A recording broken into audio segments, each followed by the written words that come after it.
네, 오늘 창세기 강의 24번째 말씀의 주제는 당신의 임박한 죽음을 생각하라입니다. 오늘은 남양 특집 설교로 함께 말씀 나누겠습니다. 당신의 임박한 죽음을 생각하라. 하나님께서는 우리의 인생을 한 치 앞도 내다볼 수 없는 완벽한 어둠 가운데 가두어 두셨습니다. 그래서 솔로몬은 전도서에서 하나님이 하시는 일의 시종을 사람으로 측량할 수 없게 하셨다라고 말씀하고 계십니다. 그런데 그처럼 한 치 앞도 내다볼 수 없는 그런 인생을 걸어가는 우리들에게 아주 선명하고 아주 분명하게 드러내 주신 사실이 하나 있습니다. 그것은 바로 우리 모두가 반드시 죽는다는 사실입니다. 왜 그렇게 하셨을까요? 하나님께서는 왜 한 치 앞도 내다볼 수 없는 우리의 인생 가운데 이 사실 하나만큼은 너무나 분명하고 확실하게 드러내 주신 것일까요? 그 사실을 우리 인생의 빛으로 삼게 하시기 위함입니다. 한 치 앞도 내다볼 수 없는 캄캄한 동굴 속으로 한번 들어갔다 가정해 보시죠. 그 동굴 속을 걸어가고 있는데 저 멀리서 아주 선명한 빛이 보이기 시작하는 거예요.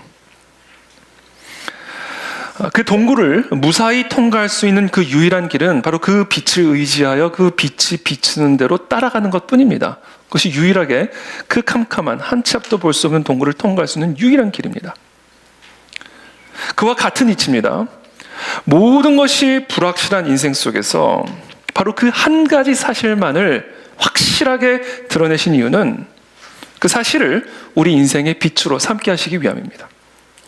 그 사실을 우리 인생의 나침반으로 삼고 우리 인생의 지도로 삼아 한 치 앞도 내다볼 수 없는 우리의 인생을 성공적으로 통과할 수 있도록 도와주기 위함이다 라는 사실을 우리가 기억해야 합니다.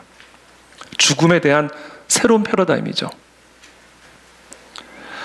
많은 사람들이 인생을 여행에 비유합니다. 우리에게 주어진 단 한 번의 인생 여행을 성공적으로 마무리 짓기 위해서 우리는 죽음을 생각해야 합니다. 우리는 죽음을 묵상해야 됩니다. 죽음을 직시하고 죽음을 받아들여야 됩니다. 그때 우리 인생에 빛이 비추기 시작합니다. 그때 우리가 이 세상을 어떻게 살아가야 할지 또 삶의 목적과 의미를 비로소 발견하게 될 것입니다. 그래서 오늘 제가 설교의 제목을 당신의 임박한 죽음을 생각하라 라고 정한 것입니다. 자, 그럼에도 불구하고 우리가 가장 외면하고 살아가는 것이 바로 죽음이에요. 많은 사람들이 방황하며 인생을 허비하고 있는 본질적인 이유가 바로 여기에 있습니다. 코로나로 많은 사람들이 목숨을 잃었습니다. 전 세계 사망자 수가 좀 추세는 줄어들긴 했습니다만 여전히 늘어나고 있습니다. 그러나 엄밀하게 따지면 코로나 때문에 사망자 수가 늘어난 게 아니에요. 어차피 누구나 한 번은 다 죽습니다. 코로나로 죽은 사람 가운데 죽지 않았을 사람은 단 한 명도 없어요. 그러므로 코로나는 사망자를 늘린 게 아니라 사망을 드러낸 겁니다. 죽음을 망각하고 이 세상에서 영원히 살 것처럼 살아가는 우리들에게 우리는 다 죽는다라는 사실을 상기시켜줬을 뿐이에요. 어제 새벽에 미국에서 변호사 일을 하며 잘 살고 있던 제 후배가 암으로 하늘나라에 갔다라는 소식을 접했습니다. 이 친구는 여러분도 아주 잘 아는 유명한 목사님의 아들이에요.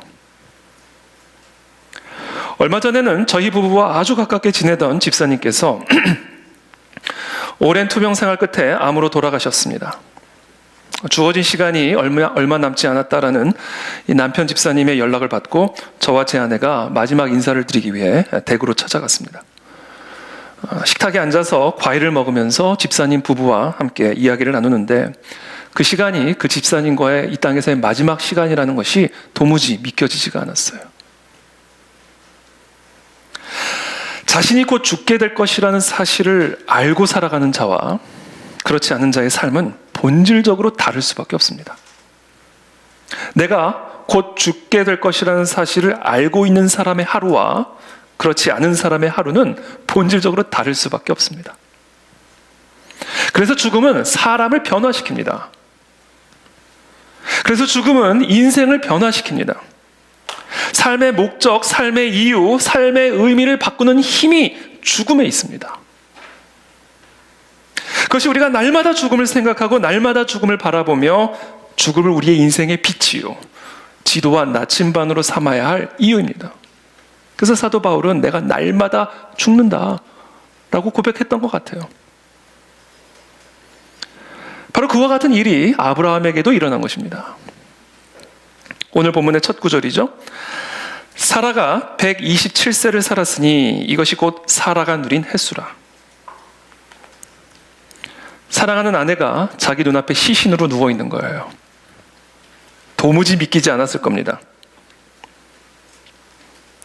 그러나 그것은 엄연한 현실이었죠.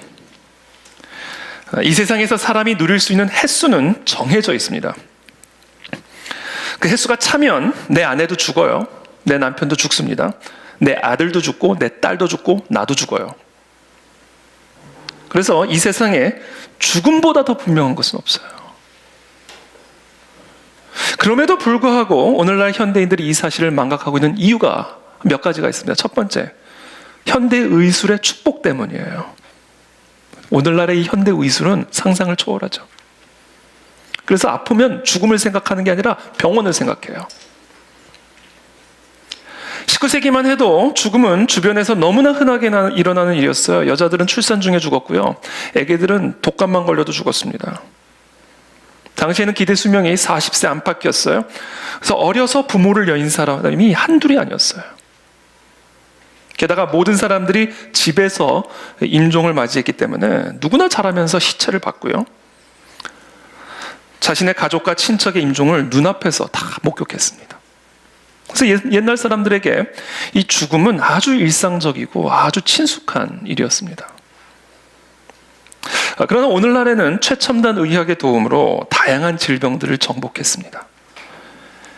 게다가 대부분의 사람들이 남의 눈에 띄지 않는 병원과 또 호스피스 센터에서 치료를 받다가 사망을 하기 때문에 많은 사람들의 눈에 죽음이 감추어져 있습니다. 첫 번째, 우리가 죽음을 망각하고 살아가는 이유입니다. 두 번째 이유가 있습니다. 모든 인간 안에 이 죽음에 대한 공포와 두려움이 있기 때문에 그래요. 죽음을 망각하고 산다는 게 죽음을 두려워하지 않기 때문이 아니에요. 죽음이 너무 무서워서 피할 수 없다면 잊어버려라 이겁니다. 세상에 죽고 싶은 사람은 없어요. 그러나 누구도 죽음을 피할 수 없습니다. 그래서 그 죽음의 두려움을 이겨내기 위해 선택한 방법이 잊어버리는 거예요. 없는 것처럼 사는 겁니다. 죽음을 부정하는 것이죠. 그렇다면 인간은 왜 죽음을 두려워할까요? 여러 가지 이유가 있을 수 있어요. 그러나 가장 중요한 이유 중에 하나가 바로 죽음을 생각하는 순간 모든 것이 허무해지기 때문에 바로 이 허무감이 우리에게 말할 수 없는 공포를 가져다 주는 겁니다. 어니스트 베커라고 하는 퓰리처상 수상 작가가 있습니다. 이분이 쓰신 죽음의 부정이라는 책이 있습니다. 이 책에서 이분이 이런 말을 합니다. 인간이 의미를 부여하는 모든 행위들은 모두 죽음을 부정하는 것에 기초한다. 인간이 의미를 부여하는 모든 행위들은 모두 죽음을 부정하는 것에 그 기초를 두고 있다. 왜요? 죽음은 인간이 의미를 부여하는 모든 행위들을 다 소멸시키고 무의미하고 허무하게 만들어버리기 때문에 그래요.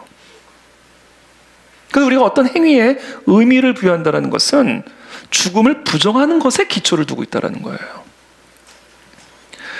그래서 저는 죽음을 종종 곱하기 0에 비유를 합니다. 어떤 인생이든 죽음은 그 인생을 곱하기 0으로 만들어버려요. 1 곱하기 0은 0. 100 곱하기 0은 0. 10,000 곱하기 0은 뭐죠? 0. 죽음은 우리의 평생을 또한 평생 동안의 모든 행위들을 그것이 1이든 100이든 10,000이든 10,000,000이든 억이든 모든 것들을 다 0으로 만들어버립니다. 그래서 우리가 정말로 죽는다면요, 우리 인생은 아무 의미가 없는 거예요. 아무 의미가 없는 거예요. 다 0이에요. 그래서 인간은 죽음을 두려워하지 않을 수 없고 미워하지 않을 수가 없는 겁니다. 모든 의미와 모든 것들을 다 0으로 만들어버리기 때문에 그래요. 내가 지금 행하고 있는 모든 일들, 밤을 새워가면서 열심히 일하고 고민하고 있는 그 모든 것들, 나의 실존, 나의 존재, 자아의식, 나의 가족, 그 모든 것들을 다 소멸시키고 무의미하게 만들어버리기 때문에 그래서 선택한 방법이 죽음을 부정하는 거예요. 자, 죽음을 부정하고 망각하게 되면 어떤 일이 일어납니까? 죽음이 사라집니까? 아니에요. 죽음을 부정하고 망각하게 되면 어떤 일이 일어나냐? 삶의 모든 의미와 목적이 이 땅의 울타리 안에 갇혀버리게 됩니다. 자신의 마음에 의지하는 대상, 자신의 마음을 만족시켜주는 대상, 자신의 안전을 보장하고 자신의 삶의 목적과 의미를 부여하는 그 모든 대상이 이 세상의 제한된 지평을 넘어서지를 못해요. 삶의 의미를 내가 무엇으로 정하든 그것은 모종의 현세적 행복, 현세적 안락과 성취에 제한당할 수밖에 없게 됩니다. 한마디로 죽음을 부정하고 죽음을 망각하며 살아가는 자는 이 세상이 그들의 전부가 되어버립니다. 목적의 전부가 되어버리고 이 세상이 그들의 필요의 전부가 되어버려요. 그래서 죽음을 망각하고 죽음을 부정한 인간은 세상을 사랑하고 세상만을 의지하는 그런 세속적인 사람이 될 수밖에 없고요. 그래서 오늘날의 이 현대인들이 돈 하는 겁니다. 이 사실을 그리스도인들에게 적용해 봅시다. 자신의 죽음을 망각하고 살아가는 그리스도인들은 천국이 우리의 본향이라고 말은 하지만 실제로는 이 세상을 자신의 본향으로 삼고 살아갑니다. 말로는 저 천국이 나의 영원한 안식처라고 말을 하지만 실제로는 이 세상을 나의 유일한 안식처로 삼고 살아가게 됩니다. 그럴 수밖에 없어요. 죽음을 망각하고 죽음을 부정한 자는 그렇게 될 수밖에 없어요. 그래서 죽음을 망각하고 살아가는 대부분의 그리스도인들은 하나님이 아닌 이 세상을 사랑하고 섬기는 우상 숭배자가 될 수밖에 없습니다. 그럴 수밖에 없어요. 그리고 그것이 바로 그리스도인들을 향한 마귀의 전략입니다. 마귀가 태초에 아담과 하와에게 행했던 전략이 뭔지 아세요? 죽음을 망각하게 하는 거. 먹어도 안 죽어. 죽음을 부정하게 만들어버린 겁니다. 그렇게 해서 인간의 원죄가 시작이 된 거예요. 죽음을 숨기고 죽음을 감추었어요. 그렇게 해서 하와로 하여금 하나님의 말씀을 거역하고 불순종하여 내 눈에 보기에 좋고 먹기에 좋은 것을 탐하게 만들었습니다. 그 결과 성령의 소욕을 따르는 자가 아니라 육신의 소욕을 따르는 자, 하나님에게 속한 자가 아니라 세상에 속한 자가 되게 만들었어요. 이게 원죄의 시작입니다. 죽음을 부정하게 하는 거예요. 이처럼 죽음을 회피하고 죽음을 부정하고 죽음을 망각할 때 사람은 하나님을 떠나서 하나님을 거역하고 세상을 사랑하고 세상을 섬기는 우상 숭배자가 될 수밖에 없어요. 그게 마귀의 태초부터의 지금까지의 전략입니다. 그래서 사도 바울은 골로새서 3장 1절부터 2절까지 이렇게 외칩니다. 그러므로 너희가 그리스도와 함께 다시 살리심을 받았으면 위의 것을 찾으라. 거기는 그리스도께서 하나님 우편에 앉아 계시느니라. 우리가 정말 사랑하는 사람이 있다면 그 사람이 있는 곳을 바라보지 않겠어요? 내가 정말 사랑하는 사람이 부산에 있으면 부산을 항상 생각할 것이고, 내가 정말 사랑하는 사람이 미국에 있으면 항상 미국을 생각할 것이고, 여러분, 여러분들의 자녀가 미국에 유학을 가면 항상 미국 소식, 미국 생각하잖아요. 정말 우리가 예수 그리스도를 사랑하고 예수 그리스도로 말미암아 살리심을 받은 자들이라고 한다면 그리스도가 계신 곳을 찾고 그리스도가 계신 곳을 기다리지 않겠습니까? 그러니까 사도 바울은 이야기하는 거야. 그러므로 정말로 너희가 그리스도와 함께 다시 살리심을 받은 그리스도에게 속한 자라면 위의 것을 생각하고 땅의 것을 생각하지 마라. 계속해서 이야기하죠. 골로새서 3장 5절에 그러므로 땅에 있는 지체를 죽이라. 곧 음란과 부정과 사욕과 악한 정욕과 탐심이니 탐심은 우상숭배니라. 이 모든 일들이 다 죽음을 망각하고 부정하는 것에서부터 시작이 되었다라는 겁니다. 누가복음 12장에 보면 유산 문제를 가지고 다투는 한 형제의 이야기가 기록이 되어 있습니다. 이 유산 문제를 가지고 이걸 공평하게 나눠야 되는데 이게 잘 공평하게 나눠지지 않을 것 같으니까 예수님을 찾아왔어요. 예수님, 이 유산 문제 좀 해결해 주십시오. 그랬더니 예수님이 일단은 책망하시죠. 내가 물건 나눠주는 사람이냐. 그러면서 주님께서 한 비유를 말씀하십니다. 한 부자에 관한 비유예요. 그래서 누가복음 12장 16절부터 기록이 되어 있습니다. 제가 한번 읽어드릴게요. 한 부자가 그 밭에 소출이 풍성함에 심중에 생각하여 이르되 내가 곡식 쌓아둘 곳이 없으니 어찌할까 하고 또 이르되 내가 이렇게 하리라. 내 곳간을 헐고 더 크게 짓고 내 모든 곡식과 물건을 거기 쌓아두리라. 또 내가 내 영혼에게 이르되 영혼아 여러 해 쓸 물건을 많이 쌓아두었으니 평안히 쉬고 먹고 마시고 즐거워하자 하리라. 하되 하나님은 이르시되 어리석은 자여 오늘 밤에 네 영혼을 도로 찾으리니 그러면 네 준비한 것이 누구의 것이 되겠느냐 하셨으니 자기를 위하여 재물을 쌓아두고 하나님께 대하여 부요하지 못한 자가 이와 같으니라. 여러분, 죽음을 망각하고 죽음을 부정하는 자들은 이 예수님의 비유에 나오는 이 부자처럼 내일 죽는지도 모르고 오늘 죽는지도 모르고 창고를 들이고 평안히 쉬고 먹고 마시고 즐기자, 세상을 전부로 삼고 살아간다는 거예요. 그러나 여러분, 만약에 내가 오늘 밤에 죽는다라고 한번 생각해서 오늘 밤에, 그러면 이 세상의 모든 것이 다 헛되고 헛된 것임을 알게 될 거예요. 하나님을 기뻐하는 것 외에는, 저 천국을 사모하는 것 외에는 아무런 소망이 없다는 것을 알게 될 겁니다. 그래서 예수님은 지금 유산 다툼하고 있는 이 형제들에게 죽음을 생각해라. 죽음을 생각해라. 오늘 밤에 너희의 죽음이 임박했다라고 생각해라. 그러면 답이 나올 거다. 그러니까 오늘 사라의 죽음을 경험한 아브라함의 모습을 보세요. 땅을 거저 주겠다는 사람도 대단하지만 거저 주겠다는 땅을 제값을 주고 사겠다는 사람도 대단한 거예요. 뭐야? 땅이고 돈이고 뭐 소용없다. 땅 사봐야 무덤이에요. 무덤. 거기에 건물 짓는 게 아니에요. 무덤으로 쓰는 건 무덤.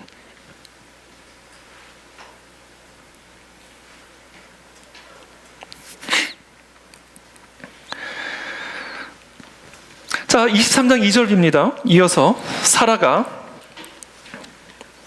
가나안 땅 헤브론 곧 기럇 아르바에서 죽음에 아브라함이 들어가서 사라를 위하여 슬퍼하며 애통하다가 그 시신 앞에서 일어나 나가서 헷 족속에게 말하여 이르되 나는 당신들 중에 나그네요 거류하는 자이니 당신들 중에서 내게 매장할 소유지를 주어 내가 나의 죽은 자를 내 앞에서 내어다가 장사하게 하시오.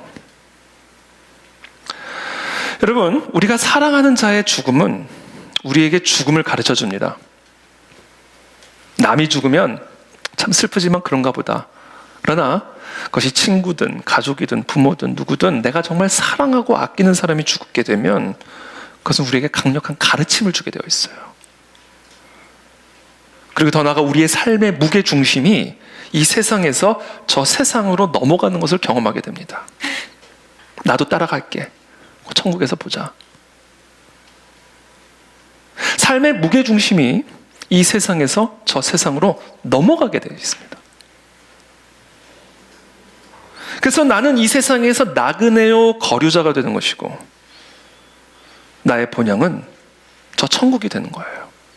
그게 내가 살아가는 사람의 죽음을 통해서 배우게 되는 교훈이고 진리입니다. 자, 그렇다면 나는 이제 이 땅에서 무엇을 위해 살아야 할까? 내가 사랑하는 내 아내 사라가 시신이 되어서 저 천국으로 돌아갔는데 그러면 나는 왜 사라도 없는 이 땅에 홀로 남아 있어야 하는가? 사명이 있기 때문이다. 라는 거예요. 사명. 보냄을 받은 자에게 주어진 사명이 있기 때문이에요. 여행과 출장의 차이가 뭐죠? 여행은 트립이고요. 출장은 비즈니스 트립입니다. 여행은 놀러 가는 것이고 출장은 일하러 가는 겁니다. 여행은 맛있는 음식 먹고 쇼핑하고 쉬러 가는 것이지만 물론 출장 가서도 우리가 맛있는 음식도 먹을 수 있고 쇼핑도 할 수 있지만 그것이 출장의 목적은 아니에요. 출장의 목적은 일입니다. 보냄을 받은 자로서의 사명을 이루는 겁니다. 사라가 이 땅에서 127년 동안 살면서 이룬 일은요, 딱 하나예요. 이삭 낳은 겁니다. 이삭. 한 여자가 태어나서 아들 하나 낳고 죽은 것이 뭐 그렇게 대단한 사명이고 일인가? 라고 말할 수 있습니다. 그러나 사라가 이 땅에 태어나 127년을 살다 죽은 이유는 바로 그 한 가지 일 때문이었어요. 그 일을 위해서 태어났고 그 일을 위해서 살다가 그 일을 이루고는 죽은 거예요. 그리고 우리는 그 일이 얼마나 위대한 일이었는지를 알고 있습니다. 그렇다면 나에게 주어진 바로 그 일은 무엇일까를 고민해야 돼요, 우리가. 이 땅에 남겨져 있는 자라면 도대체 나에게 명령하신 그 바로 한 가지 그 일은 무엇일까를 우리가 심각하게 고민을 해야 됩니다. 나는 어떤 사명을 위해 이 땅에 보냄을 받은 자인가? 이 땅에 남아 있어서 완수해야 할 그 사명은 무엇인가? 제가 질문하겠습니다. 여러분은 그 사명이 무엇인지를 알고 계십니까? 그 일이 무엇인지를 알고 계십니까? 묵비권을 행사하시는 거면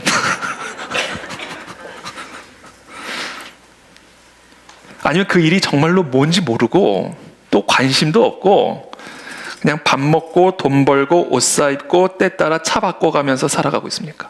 아니, 죽어가고 있습니까? 자, 이와 같은 인생을 성경적으로 표현하면, 이건 제 표현이 아니에요. 성경적으로 표현하면 쓰레기와 같은 인생이라고 성경은 우리에게 말합니다. 왜냐하면 평생토록 그 사람이 행한 일들이 결국엔 다 쓰레기가 될 거기 때문에 그래요.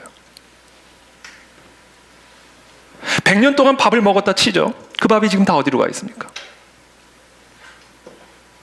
그 밥을 먹기 위해 공부도 하고 직장도 하고 돈도 벌고 돈도 모으고 모은 돈으로 투자도 하고 그렇게 100년 아니 1000년을 살았다 치죠.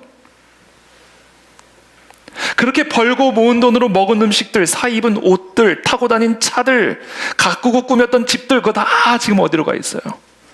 다 쓰레기가 되는 거예요. 셰익스피어는 햄릿에서 지금 이 같은, 제가 지금 설명드린 이 같은 사실을 좀 더 고상하게, 대문호답게 이렇게 표현했어요. 왕의 살을 파먹은 구더기를 누군가 낚시용 미끼로 쓰고 있다. 왕의 살을 파먹은 구더기를 누군가는 물고기의 미끼로 사용하고 있다. 그 화려한 구중궁궐에서 산의 진미를 먹고 화려한 비단 옷으로 감쌌던 그 왕의 살이 왕의 죽음과 함께 구더기의 밥이 되는 것이고 그 밥을 먹고 자란 구더기는 물고기 밥이 되는 겁니다. 이게 먹이사슬이에요. 저는 이 구더기의 먹이사슬 밑에 왕의 살이 있는지는 몰랐어요. 결국 산의 진미로 살찌웠던 왕의 몸은 구더기 밥이 되는 것이고 물고기 밥이 되는 거예요. 그러니까 결국 왕은요 평생 구더기 좋은 일 하고 간 거예요. 물고기 좋은 일 하고 간 겁니다. 그 왕의 인생은요 결국 구더기를 위한 인생이었어요. 물고기를 위한 인생이었어요. 그래서 사도 바울이 자기가 그동안 누렸던 그 모든 세상의 것들을 배설물이요 구더기요 쓰레기라고 이야기하고 있는 거예요.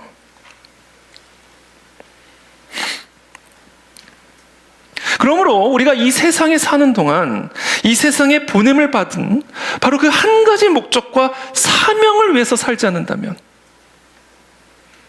우리의 인생은 그 인생이 어떤 인생이었든지 간에 다 구더기 같고 배설물과 쓰레기와 같은 인생이 되고 마는 거예요. 듣기에 아주 불쾌한 만큼 너무나 정확하고 솔직한 가르침입니다. 저와 여러분의 인생은 하나님을 위한 인생입니까? 아니면 무덤에서 우리를 기다리고 있는 저 구더기를 위한 인생입니까? 그러므로 죽음은 역설적으로 우리에게 삶을 가르쳐줘요. 우리가 무엇을 위해 살아야 할지, 우리의 삶의 목적과 사명을 역설적으로 우리에게 가르쳐줍니다.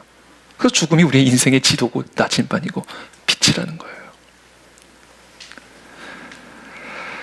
자, 그렇다면 우리의 삶의 목적과 사명, 하나님이 나를 이 땅에 남겨두신, 나를 이 땅 가운데 보내주신 그 삶의 목적과 사명은 무엇일까? 하나님의 나라와 의를 구하는 겁니다. 그거예요, 그거.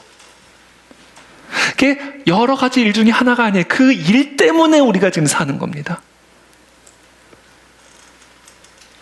그 일을 위해서 살지 않는다면 우리는 다 구더기를 위한 인생이 되고 말아버려요.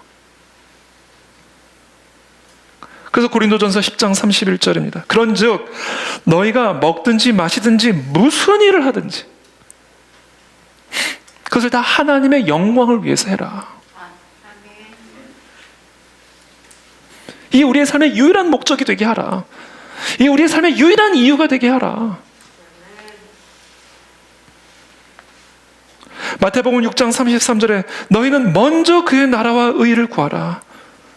그러면 그 나라와 의를 이루는 일에 있어서 필요한 모든 것들을 다 더하시리라.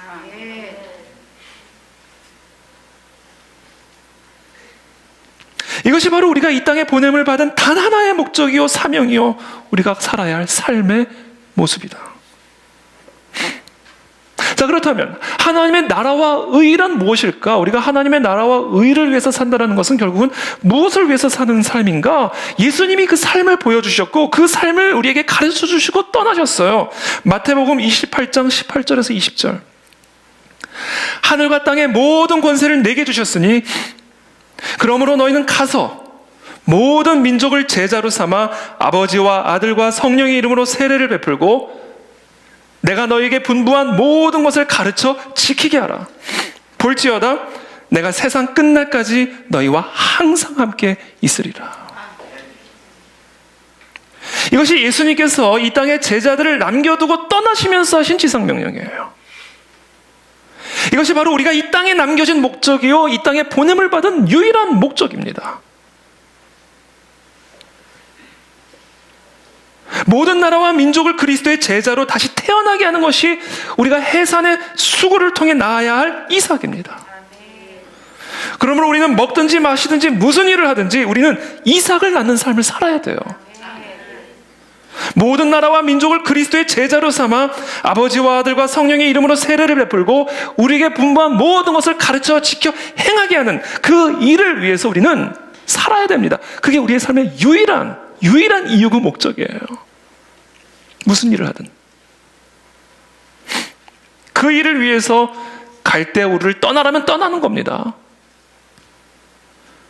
자신의 몸이 죽은 몸과 같이 되어서 더 이상 출산할 수 없는 그런 상황같이 되었다 하더라도 세상 끝날까지 우리랑 함께 하신다라는 그 예수님의 약속을 믿고 먹든지 마시든지 무슨 일을 하든지 그 나라와 그 의를 위해서 이삭을 낳기 위해 수고하고 애쓰는 삶을 살아야 된다.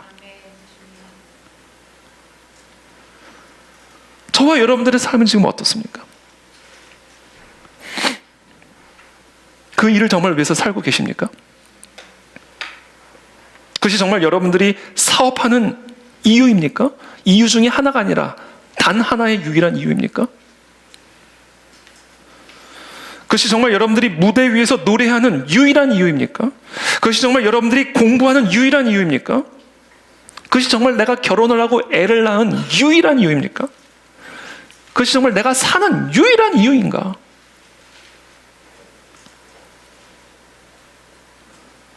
사도행전 20장 24절에서 사도 바울은 이렇게 고백합니다.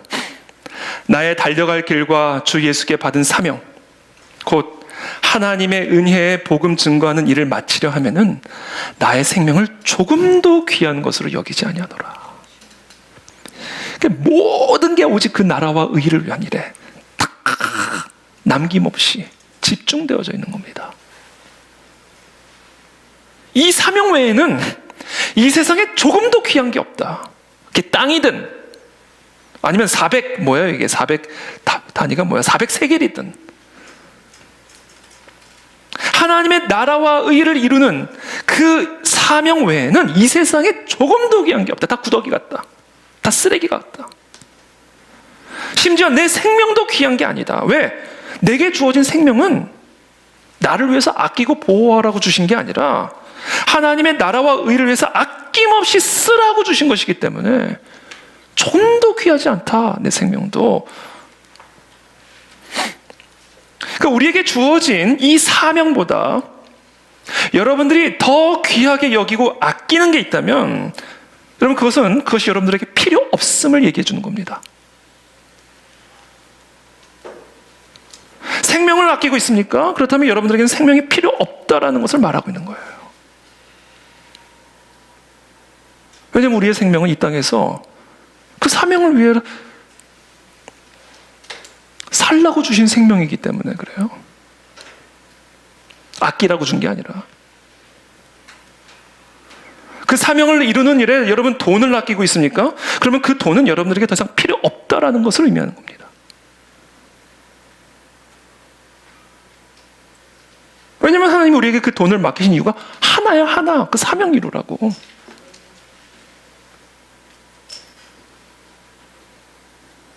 여러분들에게 필요 없는 것을 여러분들이 갖고 있을 필요가 없어요. 여러분들에게 필요 없는 것을 여러분들에게 더 부어주실 필요도 없어요. 그렇잖아요. 그래서 하나님은 저와 여러분들에게 필요 없는 그것을 뺏어다가 그것이 필요한 자들에게 부어주시는 겁니다.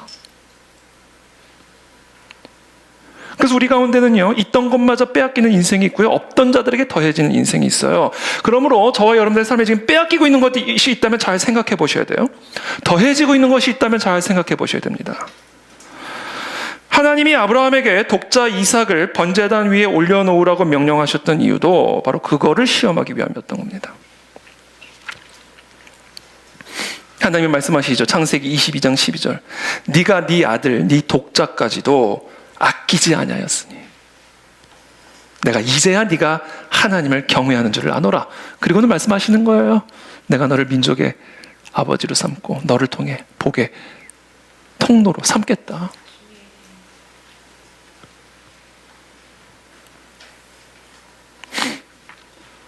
저는 그와 같은 우리 그 안에 지킬 모든 성도님들이 되시기를 예수님의 이름으로 축복합니다. 그것을 배운 거예요. 사랑하는 아내의 죽음을 통해. 제가 최근에 지난 그 새벽 설교 때도 제가 잠깐 소개한 분이 계신데 이희돈 장로님, 지난 9월 3일이죠. 지난달 61세 일기로 소천하셨습니다. 한 달 전에 암이 발병되었고 한 달 만에 돌아가신 것 같아요. 이희돈 장로님은 1998년 39살의 나이로 세계무역센터 협회 사상 최연소 이사로 선출된 분이고요. 또 아시아인으로는 최초로 세계무역센터 협회 총재가 되신 분입니다. 스페인 마드리드 국립대 유학생 시절에 혼자 힘으로 모든 걸 해결해야 하는 아주 그 고달픈 유학 생활이었지만 하나님이 모든 것을 채워주실 것이라는 확신 속에서 아프리카 케냐에 있는 한 평신도 선교사를 위해 자기 재정의 90%를 헌금으로 드린 적도 있었다고 합니다. 그래서 결국 30불도 안 되는 돈으로 한 달을 버텨야만 했던 그런 곤욕도 경험했다고 합니다. 그러나 이분은 정말 간증을 들어보면 여러분도 아시겠지만 모든 것을 완벽하게 하나님만 의지하고요, 하나님만을 위해서 모든 것을 헌신했던 그런 삶의 고백을 듣게 됩니다. 이희돈 박사의 아내는 남편이 월급을 받아오기 전 한 달 전에 미리 다음 달에 11조를 하나님께 드렸다고 합니다. 그것도 남편 월급의 10분의 1이 되는 분량보다 훨씬 많은 양의 금액을 11조로 하나님께 드렸다고 합니다. 그런데 놀라운 것은 해마다 그 월급이 20%에서 30%씩 증가해 갔다는 거예요. 업무상 한 달의 절반을 외국을 방문하면서도 새벽 기도와 주일 예배를 거르지 않는 정말 신실한 믿음의 사람이었습니다. 이분의 간증이 특별히 널리 알려지게 된 핵심적인 계기 중에 하나가 9.11 사태 때문입니다. 2001년 9월 11일 뉴욕의 그 월드 트레이드 센터에서 오전 10시에 회의가 있어서 워싱턴 DC에서 비행기를 타고 이제 뉴욕으로 가려고 하는데 비행기를 타기 전에 커피를 마시려고 커피숍에 이제 갔더니 공항 내 커피숍에 갔더니 그날따라 너무나 많은 사람들이 줄을 서 있었다고 합니다.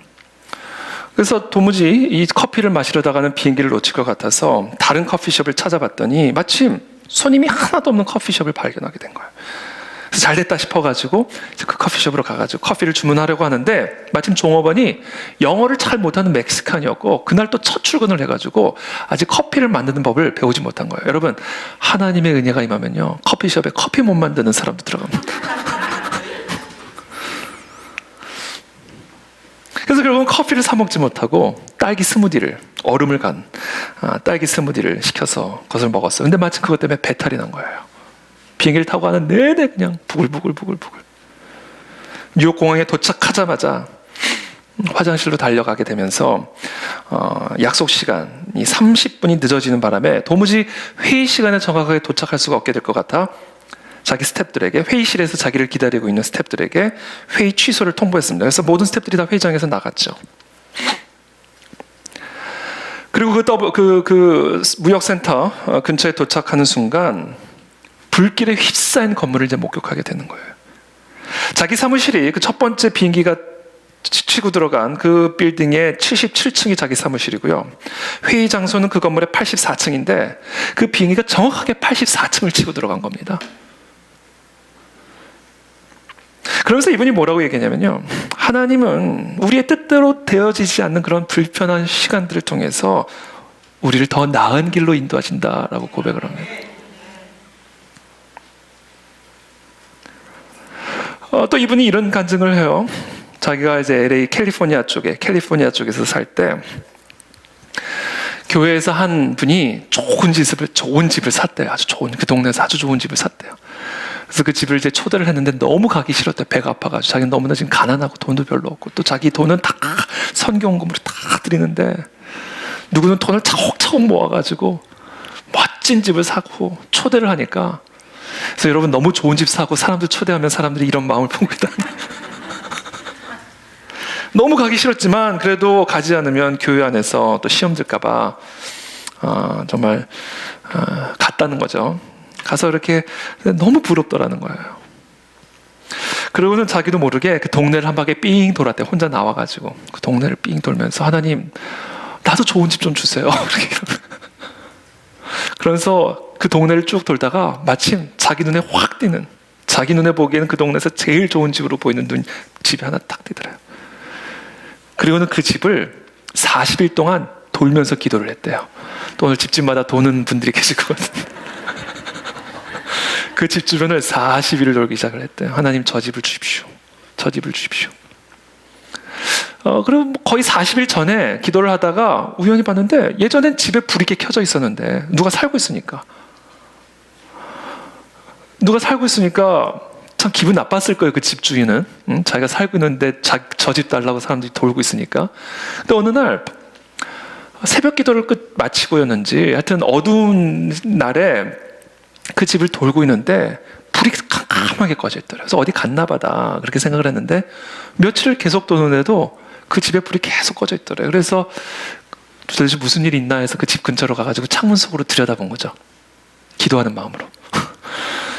근데 옆에 은행에 그게 이제 뭐라 그래? 차비 된 그런 어떤 팻말이 서 있는 것을 보게 됩니다. 그러고 있는데 옆집 사람이 잔디에 물을 주다가 그 집 상황을 얘기를 해주더래요.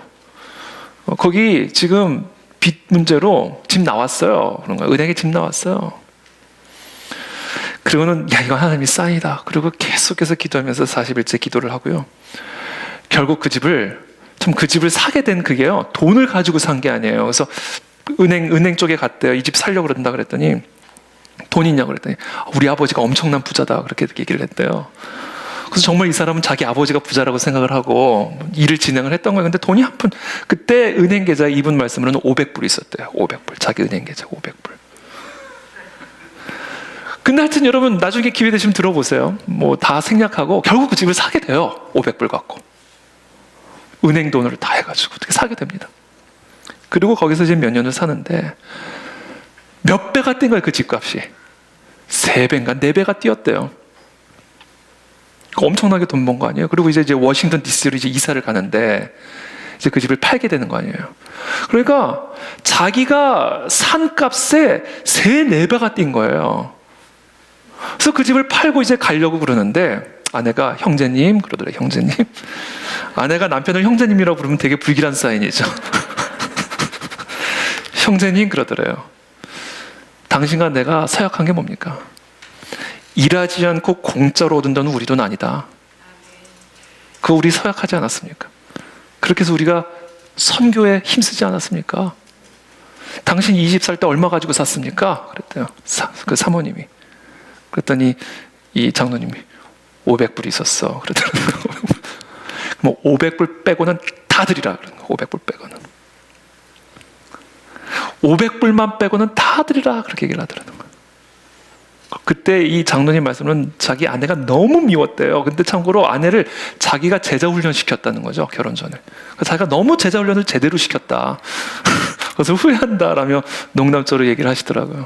그래서 그렇게 다 드리고, 그럼 이제 어떻게 살아요? 그리고 이제 워싱턴 DC로 가기 전에, 그때 아마 IMF가 터졌던 것 같아요, 한국에.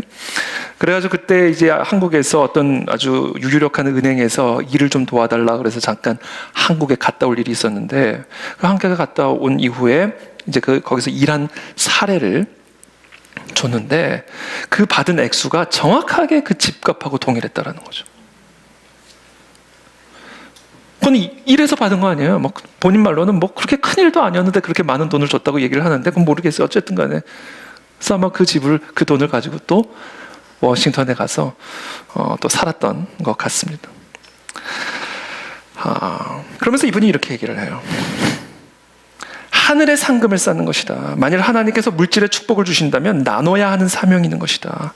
그렇게 해서 하나님의 영광을 주변 사람들이 목격할 수 있게 하는 것이다. 주님께서는 우리를 사람을 낚는 업으로 부르셨다. 그리고 하나님은 하나님의 사람들을 통해 역사하시고, 우리는 각 사회 영역에서 리더의 자리에서 그 하나님의 나라와 의를 위한 사명을 감당해야 된다. 이분이요, 세상을 멀리하면 할수록 세상 더 깊은 속으로 하나님이 이끌어 가셨습니다. 세상을 던져버리고 버리면 버릴수록 하나님은 더 큰 세상을 이분에게 안겨주셨어요. 그리고는 9.11 테러에서도 건져내신 그 하나님이 웬일인지 한 달 만에 암이 발병하여 데려가셨어요. 그 한 가지 일하고 가면 되는 거예요. 죽는 그 순간까지. 제가 이 간증을 10월 9일 날, 한글날 새벽 예배를 오면서 이제 듣고 이제 왔는데, 너무 감동이 된 거예요. 그래서 그날 새벽 예배 때도 제가 이분의 간증을 잠깐 소개를 했었고, 그러고 나서 이제 제가 오전에 제 사무실에서 설교 준비를, 이제 주일 설교 준비를 쭉 하다가 이제 좀 바람 좀 쐬야 될 것 같아가지고 우리 부르면서 커피 한 잔을 딱 뽑아가지고 동네 한 바퀴를 쭉 도는데요, 사람이 아무도 없죠. 휴일이니까. 근데 그 대로변에, 이 동네는 노숙자가 없거든요. 젊은 노숙자가 얼굴에는 뭐 하여튼 연탄 자루인지 뭔지 하여튼 얼굴이 시커매가지고 무슨 행상 같은 걸 하나를 들고 저 큰 대로변에서 막 누웠다 일어났다 자다 깨다 막 이러고 있더라고요. 그래서 제가 그날 들은 이 장로님의 간증이 제 안에 탁, 하나님이 너도 한번 해봐라. 너도 한번 그렇게 해봐라. 적용편이구나, 이건 적용편. 즉각적으로 성령의 음성이 들어왔죠. 내가 보겠다. 그런데 제가 좀 무섭더라고요. 약간 정신적으로 이렇게 온전한 사람 같지는 않고. 그리고 우리가 누군가를 도우려고 하면요, 여러 생각들이 나옵니다. 팔다리 멀쩡한데?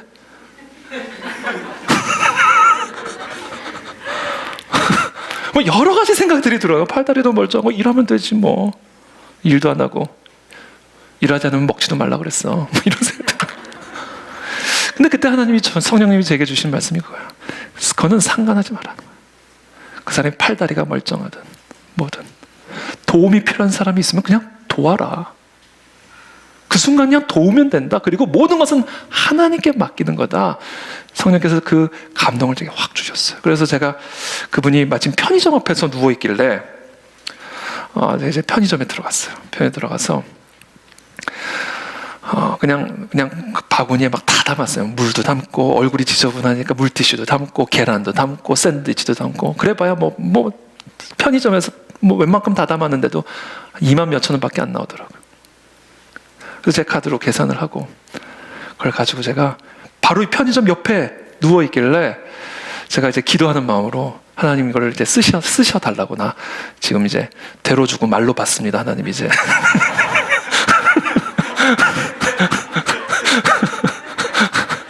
그리고 이제 딱 노는 순간 이분이 확 깨더라고요. 그러고는 막 먹는 거예요. 저는 그래서 뒤도 안 보고 그냥 제 사무실로 돌아왔죠.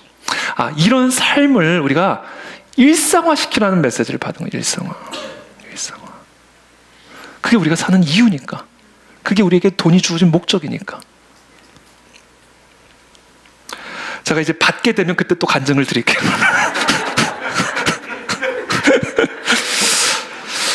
이게 저의 문제예요. 이게.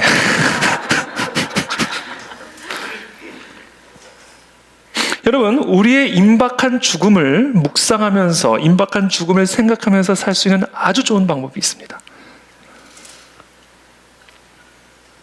하나님을 위해서 돈을 쓰는 거예요. 여러분, 이 세상을 사랑하는 것과 돈은 하나입니다. 세상에 붙어있는 사람은 돈에 붙어있는 사람이에요. 이건 하나예요. 그래서 죽음을 기억하는 순간 돈으로부터 떨어져요, 사람이. 세상으로부터 떨어집니다. 그러니까 돈 줘도 되고 안 줘도 되고, 밭 그냥 가져도 되고 밭 그냥 줘도 되고, 이렇게 돼버려요. 그거 가지고 우리 사이에 이거잖아요. 그것이 당신과 나 사이에 무슨 문제가 될까? 이렇게 돼버리는 거예요. 그래서 우리가 우리의 마음과 생각을 세상으로부터 떼어내어서 우리의 영원한 본향을 위해 살아갈 수 있는 아주 좋은 방법이요, 우리의 돈을 저 하늘에 쌓아두는 일에 쓰는 겁니다. 그래서 예수님 말씀하시는 거예요. 너희를 위하여 보물을 땅에 쌓아두지 말라. 거기는 좀과 동록이 헤하면 뭐예요? 다 구더기밥 된다는 거예요. 도둑이 구멍을 뚫고 도둑질하느니라. 오직 너희를 위하여 보물을 하늘에 쌓아두라. 거기는 좀이나 동록이 헤하지 못하며 도둑이 구멍을 뚫지도 못하고 도둑질도 못하니라. 네 보물이 있는 그곳에 네 마음도 있느니라. 그래서 마지막으로 한 분만 더 소개하고 오늘 설교를 마치도록 하겠습니다. 한원주 선생님입니다. 이분은 제가 말로 표현하지 않고 간략한 영상을 함께 보도록 하겠습니다.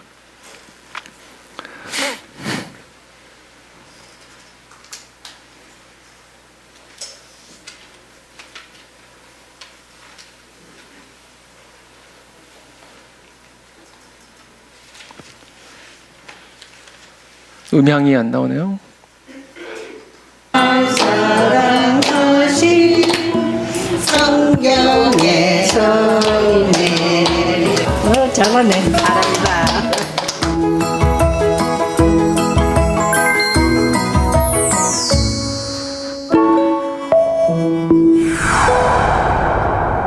저는 94살 현역 의사 한원주입니다. 나이가 많다는 것 뿐이고 아직도 환자 보고 있다는 그러는 것만 조금 다르지, 딴 거는 뭐 별 소개할 만한 거는 없어요. 언대로 한다고 하니까 그 집에서 들어앉기는 싫고, 내가 받은 그 은사가 있는데, 내가 배운 기술이 있고 지식이 있고 지혜가 있는데 이걸 써야 된다.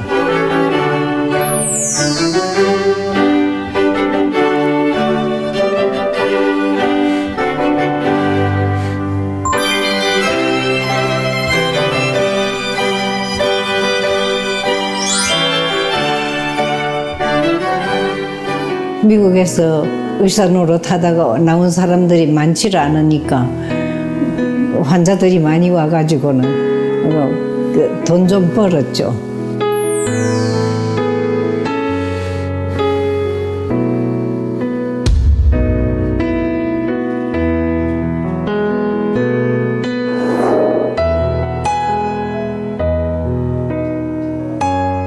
그때까지는 제대로의 신앙생활을 갖다가는 못했는데, 이제 하나님께 매달리지 않으면 안 될 상황이 돼버렸잖아요.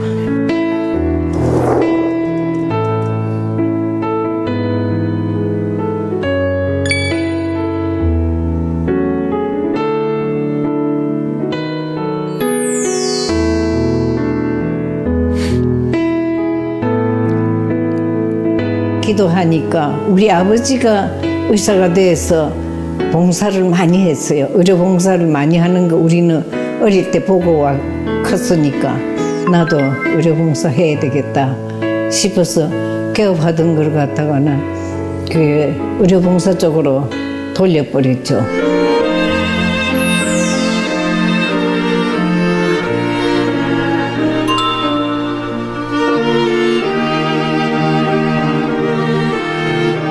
무료 진료를 갖다가는 하니까 주로 우리가 도와준 거는 도시 영세민, 도시 소외계층 이 사람들을 도왔는데 그 사람들이 살아날 수가 있고 병도 치유가 되고 이러니까 너무 재미있는 거예요.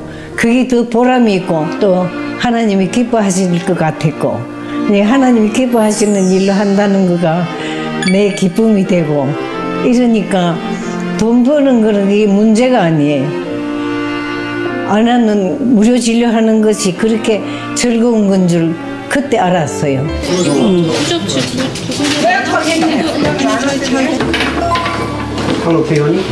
참 아름다워라 우리 합시다.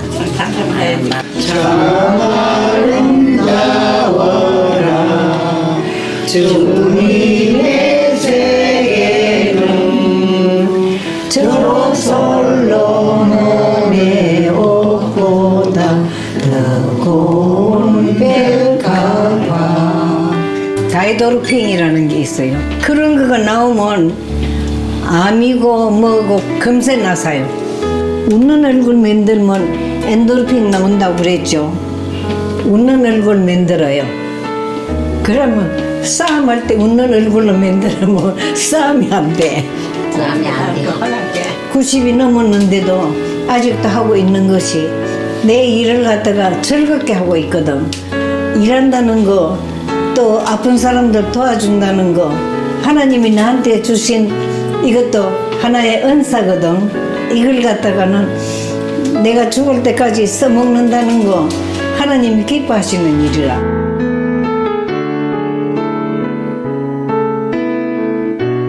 베풀고 산다는 거, 남을 도우고 산다는 거가 얼마나 큰 기쁨인지는 내가 경험을 하고서는 알게 됐어요. 앞으로 몇 년을 더 할란지 몰라도 내 기도가 하나님 기쁘시게 하는 일 계속해서 할 수 있는 데까지 하고 하나님 오라고 그러시면 네 하고서는 갑니다.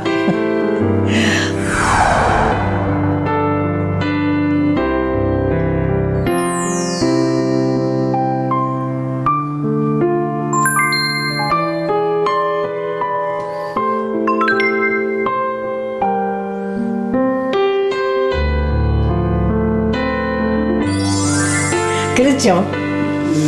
잘하네. 잘한다.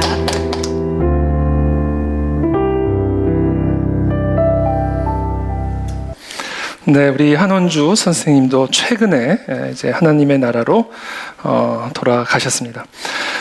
이제 말씀을 맺겠습니다. 여러분, 사라가 죽었을 때 나이가 127세입니다. 사라는 그러나 거의 40년 전에 자신이 늙었다고 말했어요. 자신의 몸이 40년 전에 죽은 것 같다고 얘기했습니다. 그래서 이제는 다 끝났다라고 얘기했습니다. 그리고는 40년을 더 살았어요. 그리고 그 40년 동안 이삭을 낳았고 이삭을 건강하게 키웠습니다. 하나님은 모든 인생을 새롭게 하실 수 있는 분입니다. 모든 것이 끝났다고 생각하는 바로 그 지점에서 하나님은 모든 것을 다시 새롭게, 새로운 삶을 시작하실 수 있는 분입니다. 그러므로 하나님의 나라와 의를 위해서 이미 이제 새로운 그런 삶을 시작하게 되기를 축복합니다. 생각보다 시간이 얼마 남지 않았을 수도 있고요. 또 생각보다 시간이 많이 남아 있을 수도 있습니다. 그것은 하나님의 주권에 속한 문제입니다. 우리가 알 길이 없어요. 중요한 사실은 지금 내가 살아있고 그래서 바로 지금 그 일을 시작할 수 있다는 사실입니다. 나이가 들었다면 나이가 들어도 할 수 있는 일을 하십시오. 돈이 없다면 돈이 없어도 할 수 있는 일을 시작하십시오. 사회적 지위도 없고 교회 안에 아무런 직분도 없다면 그것 없이도 할 수 있는 일을 하십시오. 은사가 없다면 은사가 없어도 할 수 있는 그 일을 하십시오. 그것이 무엇이든 우리는 바로 그 한 가지 일을 이루며 살아가고 돌아가면 되는 것입니다. 그것이 바로 하나님께서 우리에게 요구하시는 삶이다라는 겁니다. 그러므로 오늘 우리가 우리의 삶을 다시 한번 하나님 앞에 헌신하고 결단하면서 내가 이삭을 낳는 그와 같은 삶을 살다가 돌아가겠습니다. 그런 복된 하나님의 사람들 다 되시기를 예수님의 이름으로 축복합니다. 함께 기도하겠습니다.